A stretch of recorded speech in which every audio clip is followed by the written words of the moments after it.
I was wrong. And sometimes in life, to learn, to get better, to master your craft, you just got to admit if you're wrong. Why was I wrong? Because my opinion has changed on Afnan's 9pm Rebel. And no, it's not because they paid me, because I bought this myself.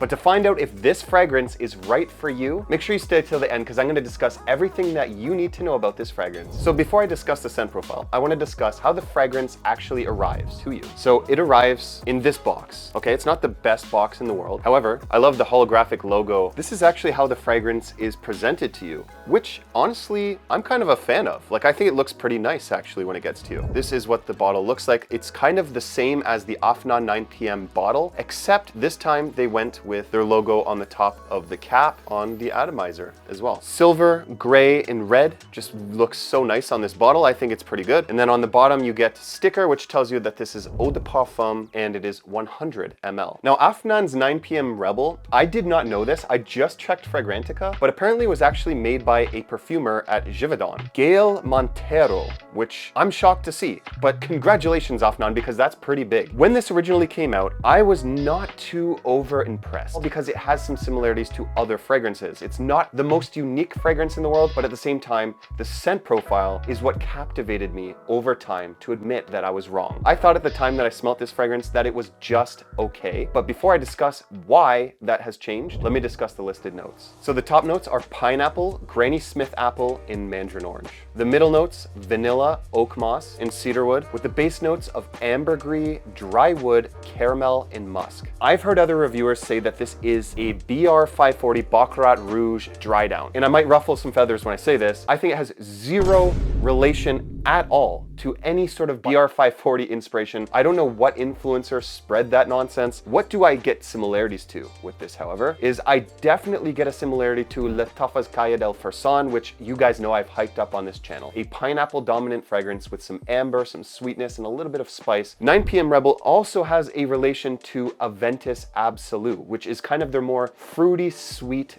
flanker. This is almost like a combination of those two. So what you get when you spray this on, a very photorealistic pineapple scent. This pineapple scent, I'm not even kidding when I say this, is one of the most realistic pineapples that I have smelt in a fragrance in a long time. It's also being backed up by an aggressive musk. Like, I do kind of get this thicker, denser sweetness. Like, picture juicy fruits, slight gourmandy touches in the backdrop. With that being said, if you do not like pineapple in your fragrances, you will not like this. If you did not like Letafazkaya del Farsan, you will probably not like this. If you didn't like Aventus Absolute, you will not probably like this. But if you don't like BR540, in my opinion, you're safe here. I'm not gonna spread that it smells like BR540. I'm just not, because that's not what I get. If someone else gets that, hey, I'm not always right, as you can tell by the topic of this video. If you do like to wear this in the high heat like I do, you have to be okay with sweet fragrances in the heat. This has a tropical feel to it, but because of the other added sweetness to it, it can come across a little bit too cloying in the highest heat of days. So on a normal kind of casual summer day, you're totally okay with this. But if it's like a scorching 40°C weather, you're gonna have some difficulty. I'm just gonna be straight up honest. Now the scent profile to this, it's not masculine, it's not feminine, it's straight down the line unisex in my opinion. This is a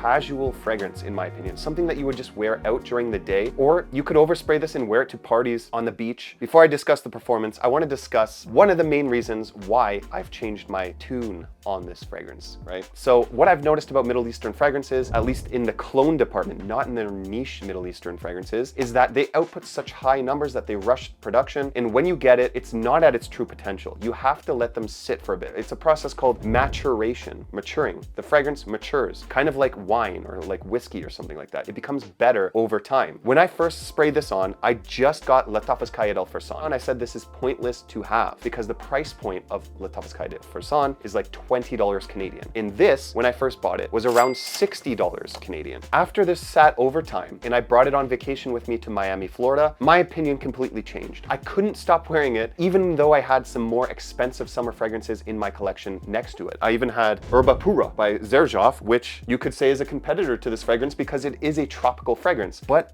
I kept going back to this. This just has this nice, relaxing summertime feel to it that makes me in such a good mood that it's really hard not to wear this. Also, the price points come down. On Fragrance Buy, $48 Canadian. And if you want to get the best price on this fragrance, definitely check out the link in the description because I'm gonna have it there for the best affordable price. The performance to this is excellent. And not only just excellent, it's beast mode. I'm not kidding. This is one of the strongest summer fragrances I have in my collection. I get around 8 to 10 hours of noticeable performance before it kind of is in the skin scent territory. When I first spray this on, it's a complete room filler, almost a room clear. Like in my room here, I have to open the door when I spray this because otherwise I'm gonna choke out and there will be no Chad Secrets videos in the future. I don't know who you guys are gonna go to for recommendations if I choke myself out in a gas chamber of Afnan 9pm Rebel. After about 1 or so hour, it sits a little bit slightly closer to the skin, but it stays that way for like 4 to 6 hours before it starts becoming close to the skin until around the 8 to 10 hour mark where it starts to dive back into slightly above a skin scent territory. I have even smelt slight traces of this the next day, like 12 to 15 hour range. So I can't say for sure, but all I do know is that this is a strong projection fragrance. So projection to this, amazing. Scent profile, amazing. However, the only drawbacks to this, it's not that deep, it's not that complex of a scent, it's just a feel-good scent. That is why this will not be the highest rated fragrance. With this price point, the performance you're getting, and the actual perfumery to this, you can't go wrong. And I recommend this to anyone that wants a good summer fragrance. I'm gonna give Afnan's 9pm Rebel an 8.75 out of 10. What a comeback. I'm proud of you, Afnan. You have some of my favorite summer fragrances. Afnan Trothy Blue, Afnan 9pm Rebel, just completely hitting it out of the park. They're doing something special at Afnan, and because of that, I gotta give you a Chad Secrets round of applause. If you guys like summer cologne fragrances, I highly suggest you check out this video right here where I go over my top 10 cheap Middle Eastern fragrances for the summertime. You can't go wrong with any of those. You don't gotta spend a lot to smell as good as Chad Secrets. Thanks for watching and I'll see you over there.